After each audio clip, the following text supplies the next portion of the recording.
Millions Missing protest, Millions Missing 2018, and I was really nervous that I would crash. I'm super glad I came because I made new friends and we got to inform a few outside people about ME.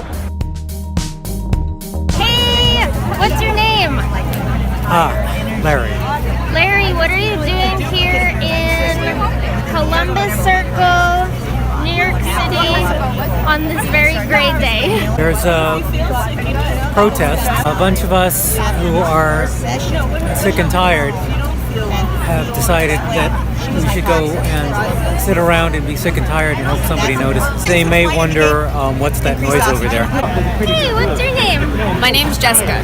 What are you doing here at Millions Missing?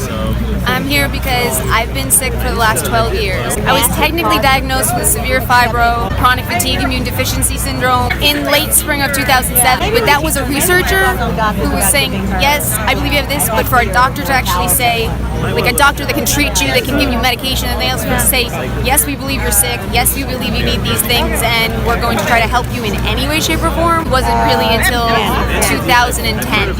How long did it take you to get diagnosed? About 3 weeks in total. It took you 3 weeks to get diagnosed?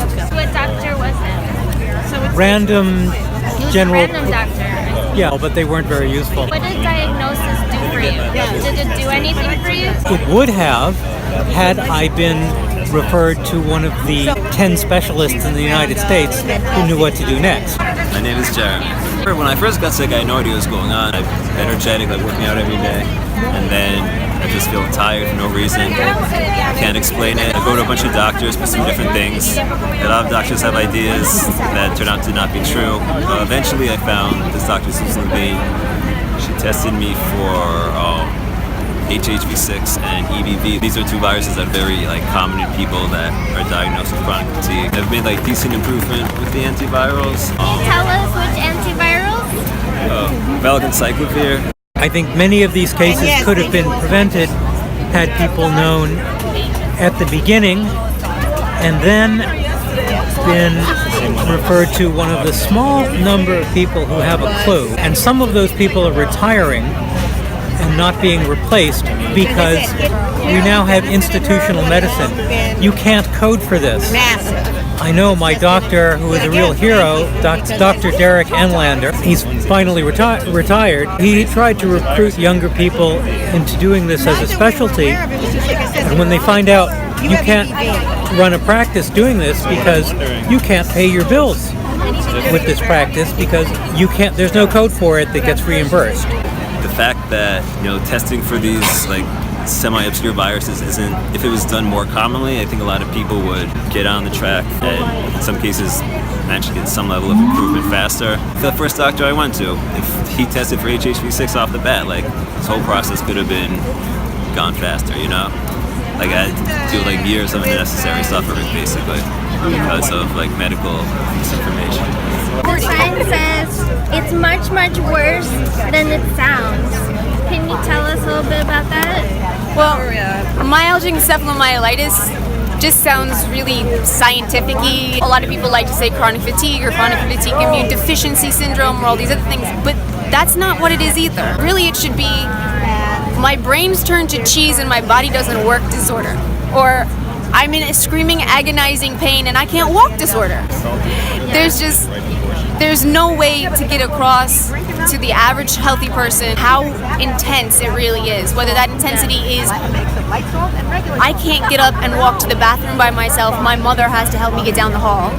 Or the intensity is I'm on fentanyl, oxycodone, and Nucynta, and I'm still screaming because the pain is that bad. There's a level of suffering that just doesn't ever seem to come across with any of these names. We need something that people can recognize and understand, oh my God, this is a big deal. The takeaway is that there's a good slice of people, somewhere between a half and possibly up to 2 million people in this country alone, who have a disease that kicks you out of normal life. Most of us were formerly productive people. This is a waste of life. It's wasting healthy people who could be